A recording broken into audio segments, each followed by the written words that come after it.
Hi, welcome to Kingdom Seeker Circle. This is the 5th video of Matthew, and now we're actually diving into chapter 2 for the first time. We've had a long introduction leading up to the birth of Jesus, and now we're getting a little more explanation of what happened after that. And just pay attention, there's a bit of suffering going on that cannot be ignored.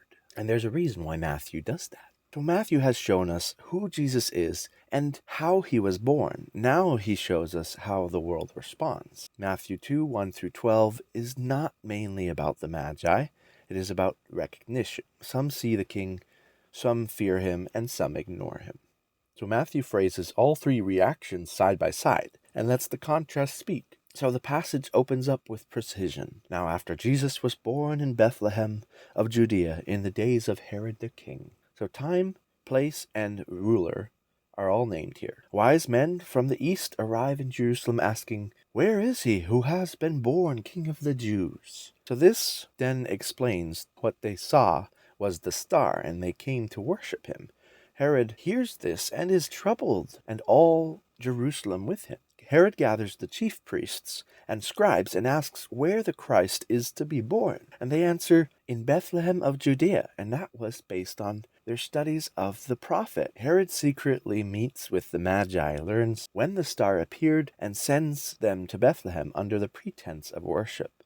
And the star leads the Magi to the child. They rejoice, enter the house, and they see the child with Mary, fall down, and they worship him. They present gifts. There's gold, frankincense, and myrrh. And by the way, this is probably why speculation has it that there were 3 kings, but really there were 3 gifts. And there's nothing about how many Magi there were. They were warned in a dream after that to not return to Herod, but go home another way.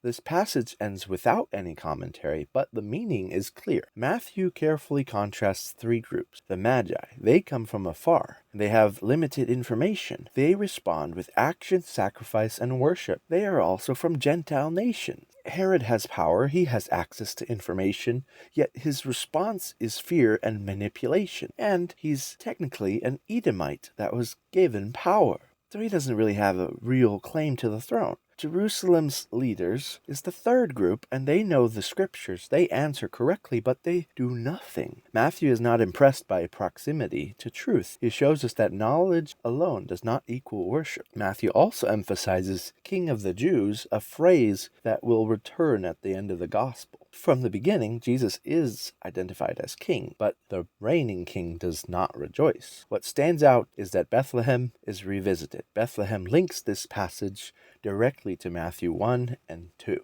David's city, David's promise, and David's heir. The king is born where Scripture says he would be, yet still must be sought. Bethlehem is a city after all.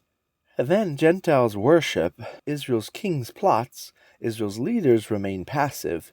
So this fulfills the trajectory Matthew began in the genealogy. God's purposes moves forward, sometimes outside the expected boundaries. And so Matthew also never really explains the mechanics of this star. Why? Because the star's promise is not scientific curiosity, it is a guidance to worship. The text slows down only when the Magi reach the child, and the point is the response, not the phenomenon itself. So Herod protects his throne through deception. Jesus receives worship without defending himself. And this contrast defines Matthew's portrait of kingship. One rules through fear, and one receives allegiance through revelation. So this section shows us that Jesus is recognized before he speaks. Worship begins outside Jerusalem, and opposition begins inside power structures. The question Matthew presses is simple. What do you do when the true king appears? The Magi answer with worship. Herod answers with fear.